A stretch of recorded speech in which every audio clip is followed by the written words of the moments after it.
Au bal des Capulets, Roméo et Juliette se rencontrent pour la première fois.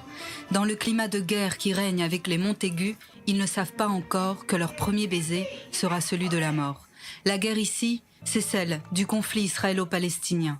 Roméo est arabe, Juliette est juive. Une adaptation très moderne de la pièce de Shakespeare, dont rêvait le metteur en scène depuis plusieurs années. Je rêvais depuis longtemps d'adapter cette pièce classique à notre époque et à notre région et à ce terrible conflit qui dure depuis des années et des années avec toute la souffrance que cela implique. Alors que Juliette et Roméo commencent à écrire leur plus belle page d'espoir, les comédiens s'expriment en hébreu pour les uns et en arabe pour les autres. Une particularité linguistique que seul l'unique théâtre mixte de Tel Aviv permet. J'ai naturellement choisi le théâtre mixte hébreu et arabe de Jaffa pour cette pièce. Ici, c'est l'endroit idéal pour mettre en scène ces questions sur le conflit, sur la politique. Et ici, la pièce est une pièce politique. Évidemment, on peut interpréter Roméo et Juliette de Shakespeare de mille et une manières, mais moi, je l'ai vue comme une pièce politique dans la plaie du conflit israélo-palestinien qui fait immédiatement écho ici.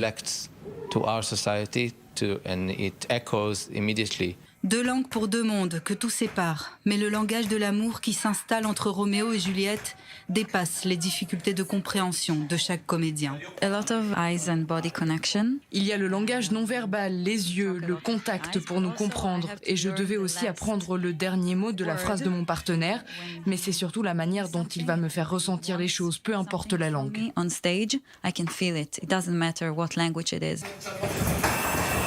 Sur scène, la frontière est omniprésente, matérialisée par des barrières de fer. Le spectacle est intense, bouleversant, lourd même. Jouer Roméo en arabe dans ce théâtre est une revendication en soi-même pour l'acteur. Je suis bien ici avec les gens, les comédiens. Si je veux faire réellement passer un message, c'est celui-là. J'ai décidé de jouer cette pièce pour faire passer mon message. À la fin, lorsque les deux familles font face à leur mort, rien ne change. Et dans la mise en scène, la mort des enfants n'enterre pas la haine des parents. Bien sûr, ils meurent à la fin, mais il y a un espoir qui peut se créer.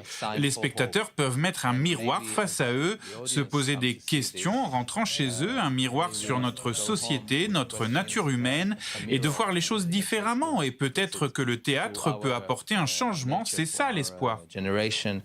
Les spectateurs arrivent pour cette première. Les lumières s'éteignent. Ils ne savent pas encore que ce soir-là, Roméo et Juliette vont les toucher en plein cœur.